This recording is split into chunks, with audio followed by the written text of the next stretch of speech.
Dans les deux vidéos précédentes, on a vu comment la société glorifie la douleur et la souffrance dans le sport de haut niveau. Cette mentalité, qu'on peut appeler no pain no gain ou dolorisme, repose sur une idée simple: pour réussir, il faut souffrir. On associe même la souffrance au mérite, comme si elle donnait une valeur morale au succès. Plus tu souffres, plus tu mérites ton statut. On a aussi vu que ce no pain no gain dépasse largement le sport. On le retrouve dans les mangas, les films, la musique, partout. Et ce no pain no gain, il s'enracine à la fois dans le caractère spectaculaire de la souffrance, car c'est plus facile à comprendre que la performance, et il s'enracine aussi dans notre histoire avec le militarisme, le virilisme et le productivisme. C'est donc peu étonnant si moi le premier, j'ai longtemps été imprégné par cette mentalité, à serrer les dents et à encaisser. Elle a façonné toute ma trajectoire sportive jusqu'à mes fractures de fatigue au dos et mes douleurs chroniques que je documente aujourd'hui sur cette chaîne. Mais ces dernières années, j'ai commencé à déconstruire cette mentalité et à en mesurer l'impact réel. Sur les athlètes pros comme amateurs, sur notre manière de bouger, sur ce que l'on valorise et même sur notre porte-monnaie. Et bah justement, vu qu'on parle de porte-monnaie, eh bien c'est la vidéo du jour. De base, la mentalité no pain no gain, c'est juste une philosophie ou une manière de concevoir la pratique sportive. Mais comme le capitalisme contemporain est merveilleux, il a réussi à se réapproprier le truc de plein de manières différentes avec un objectif: faire plus de thunes. Et c'est ce qu'on va explorer dans cette vidéo. Je suis dans les parages, j'ai qu'il y a une aubaine, no pain, no gain. Avant même de se demander si ouloulou c'est bien ou c'est pas bien, je vous propose de faire un petit tour d'horizon pour voir comment la mentalité no pain no gain est devenue un business auquel on peut difficilement échapper quand on fait du sport. Déjà, on peut commencer par deux points qui sont assez évidents, donc je vais pas trop m'attarder dessus. D'abord, le fait que beaucoup d'entreprises récupèrent et glorifient certains moments de souffrance dans le sport pour améliorer leur image de marque. Par exemple, les images émouvantes de Derek Redmond et son père, dont on a parlé dans la vidéo précédente, et Visa qui met juste son logo de manière random à la fin. He and his father finished dead last. But he and his father finished. Visa, proud sponsor of the Olympic Games. Il n'y a aucun rapport entre une boîte de cartes bancaires et ce moment de sport. C'est juste du marketing classique avec l'idée de surfer dessus pour vendre plus, et donc plus de thunes. Ensuite, pensons à tous les shows ou les sports qui mettent en scène de la violence. Parfois, c'est vraiment des sports comme la MMA, la boxe, donc évidemment, il y a plein de gens qui regardent pour l'aspect sportif et pour la performance. Mais il faut être honnête, il y a aussi plein de gens, surtout les newbies, qui regardent par pure fascination pour la violence et la douleur qui y sont mises en scène. Parfois, c'est des shows athlétiques, à l'image du catch, et parfois, c'est carrément grossier, comment c'est de la violence gratuite sous couvert de sport, comme le Slap Championship. Je précise que c'est pas un jugement, d'ailleurs si je me mettais à critiquer le catch, mon frère qui est un grand fan risquerait de me frapper. Mon constat est juste le suivant: ça génère des revenus de fou furieux. Le PDG historique de la WWE est multimilliardaire, et le PDG de l'UFC et du Slap Championship pèse 600 millions d'euros. Bref, le résultat c'est plus de thunes. Ok, maintenant que tout ça est dit, passons aux choses sérieuses. Essayons de comprendre comment cette mentalité no pain no gain s'est transformée en business. No pain, no gain. Yeah, ça charbonne à mort dans la air, ça. Historiquement, il y a toute une palanquée de slogans qui incarnent bien la mentalité no pain no gain. Je vous en mets une petite sélection à l'écran. Go hard or go home, pain is weakness leaving the body, train insane or remain the same, etc. Vous les avez peut-être déjà vus ou vu d'autres slogans dans le même délire. Faut dire que ces slogans sont en train de fleurir sur YouTube et sur les réseaux sociaux.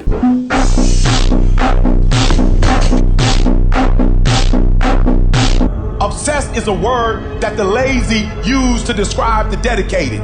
If they don't think you crazy, you're not trying hard enough.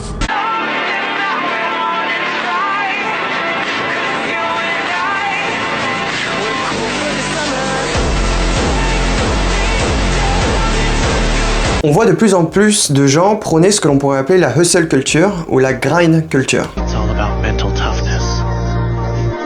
So keep this in mind. Embrace the grind. Can you still fight? It's do or die. You must go past your limit. I will. Ah bah tiens, on retombe sur les mangas et les shonen dont on a parlé dans la première vidéo. Pour ceux qui savent pas ce qu'est la hustle culture, je vous propose qu'on lise la page Wikipédia ensemble. La culture de l'hyperproductivité ou culture de l'effort, en anglais hustle culture, est un mouvement social et professionnel qui encourage une mentalité axée sur le travail acharné et la productivité extrême en vue d'atteindre le succès. Cette culture qui existait déjà au XXe siècle a gagné en popularité au XXIe siècle sous l'effet d'influenceurs, de célébrités actifs sur les médias sociaux. Au XXIe siècle, la culture de l'hyperproductivité toucherait principalement les membres de la génération Y et de la génération Z. Le sport n'échappe donc pas à cette grande tendance sociétale, avec de plus en plus de gens qui mettent en avant cette grind culture en prenant l'effort extrême et le dépassement permanent.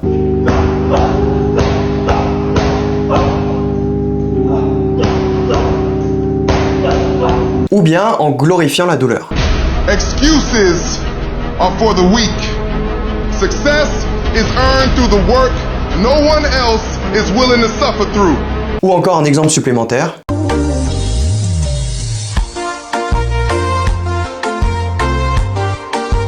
Oula non, lui, il a récupéré la phrase no pain no gain, mais il a pas compris la DA. Donc pardon, je disais que la grind culture, c'est des punchlines visuellement très puissantes, censées motiver la personne qui regarde à se bouger et à se dépasser. Mais c'est souvent peu nuancé, voire carrément pas fin du tout.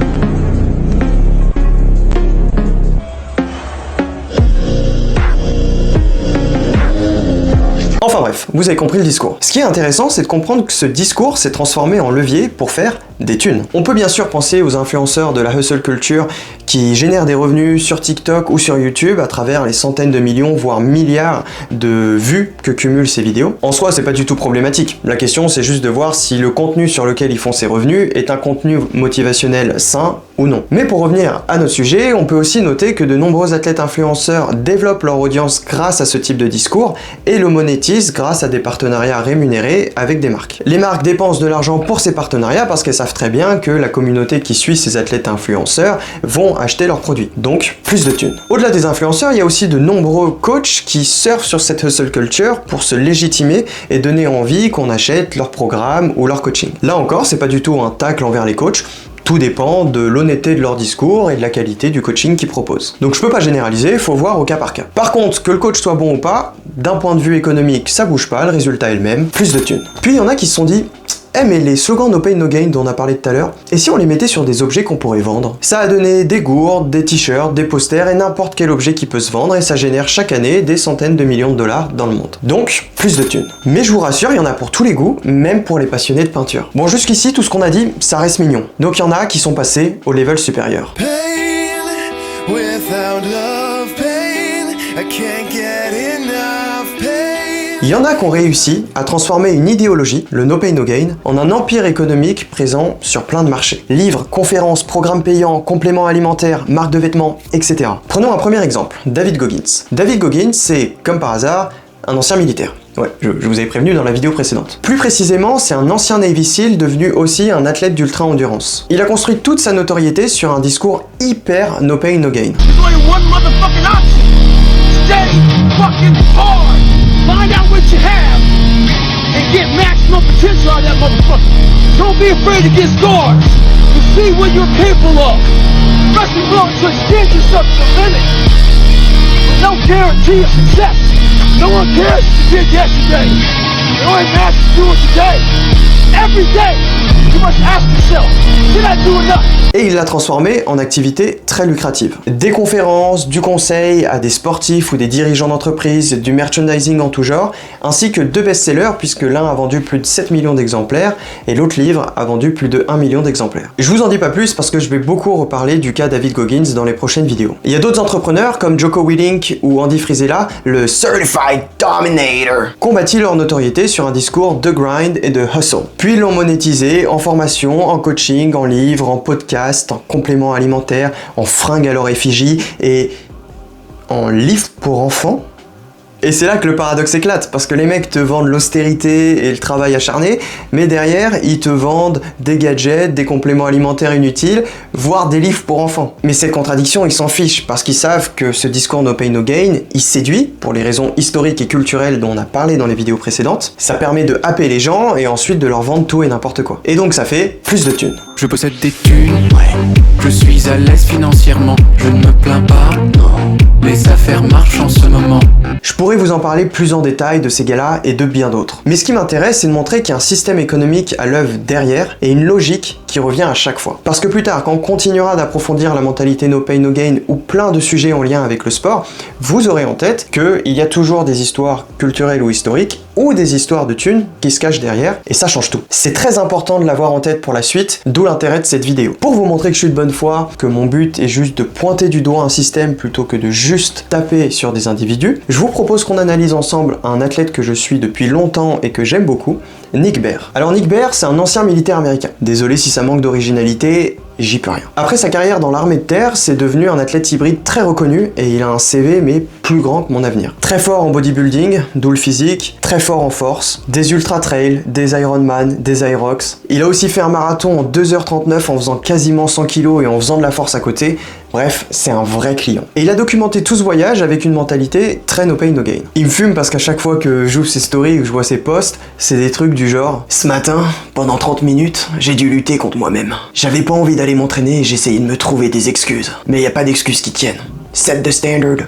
Hold the standard. Évidemment, tout n'est pas noir ou blanc. Il dit aussi plein de choses intéressantes et c'est pour ça que je le suis. Mais il faut reconnaître que le discours dominant, ça reste le gros dur qui se force à faire régulièrement des efforts extrêmes, à contre-cœur, avec des tons très sombres, dans la lignée de tout ce qu'on a vu précédemment. Vous avez capté la DA, je m'éternise pas dessus. Ce qui est intéressant, c'est que l'ami Nick Bare, il a réussi à transformer tout ce narratif en un business hyper lucratif soutenu par un matraquage marketing hyper puissant. Et là, vous allez rigoler parce que ces business recoupent tous les éléments qu'on a vus dans cette vidéo. Alors sortons la checklist pour vérifier que c'est un bon élève. Les slogans no pain no gain? Oui, il l'a. Go one more, set the standard, hold the standard, for the committed. Est-ce qu'il l'a transformé en merchandising? Bien sûr. Un podcast? Of course. Des livres? Oui. Des programmes d'entraînement? Bien sûr. Des livres pour enfants? Ah oui, non, ça, par contre, il a pas, ouais, désolé. Par contre, le contenu motivationnel un peu bourrin pour monétiser et faire de partenariats? Oui. Une marque de compléments alimentaires? Oui, et pas n'importe laquelle. BPN, Bare Performance Nutrition, qui génère aujourd'hui entre 25 et 65 millions de revenus par an suivant les sources et qui connaît aujourd'hui une croissance exponentielle. Ils font de tout, protéines, électrolytes, gel, etc. C'est globalement la même truc que tous les autres trucs sur le marché, c'est juste le marketing qui change. Et ensuite, du contenu motivationnel pour améliorer l'image de marque de BPN comme le ferait Visa, Nike ou plein d'autres? Oui, absolument. Il a même toute une équipe, des réseaux sociaux et une chaîne YouTube dédiée à ça. Les mecs sont trop forts, ils ont développé leur propre esthétique et ça claque. Évidemment, une esthétique très sombre, très silencieuse, avec beaucoup de sueur et peu de sourire, parce que faut bien entretenir le côté no pain no gain. Mais Nick Bare et BPN sont allés encore plus loin. Ils se sont mis à sponsoriser d'autres athlètes influenceurs pour que eux-mêmes fassent la promotion de la marque et ainsi grossir encore le chiffre d'affaires. On retrouve des athlètes très variés. Luke Hopkins, mon athlète amateur préféré, il a fait pas mal de sport avant de s'aligner définitivement sur Ironman il y a 2 ans. Russell Horry, un de mes powerlifters préférés. Mon poulain Johnny Davis, qui a rallié toutes les capitales du Royaume-Uni en courant, soit 960 km en 11 jours et 12 heures, mais aussi des athlètes en Irox, en demi-fond, en crossfit, et globalement tout individu musclé qui apprécie passer son temps torse nu sur Instagram. Et après, chaque athlète réplique la même recette. Ses propres slogans et son propre merchandising, ses plans d'entraînement, son contenu motivationnel, ses partenariats rémunérés, et bien sûr la promotion de BPN. La boucle est bouclée, et la conclusion, vous la connaissez maintenant, plus de thunes. Une poignée de gars qui génèrent des centaines de millions de revenus à travers tous leurs canaux. Ah oui, et j'ai oublié, Nick Bare a même créé une course, le BPN Last Man Standing. Elle est très chère pour ce que c'est puisqu'il s'agit de courir le plus de fois possible une boucle de 6 km dans un champ pataillé derrière le ranch de Nick Bare. Son business model est très solide, je le reconnais. Mais j'en parle parce que ça me fait une parfaite transition pour la prochaine vidéo. On fera une petite pause dans la série No Pain No Gain pour voir comment les sports d'endurance sont devenus une véritable marchandise, que ce soit les marathons, les Ironman, Irox, UTMB, etc. D'ici là, je suis dans les parages, dès qu'il y a une aubaine, no pain no gain.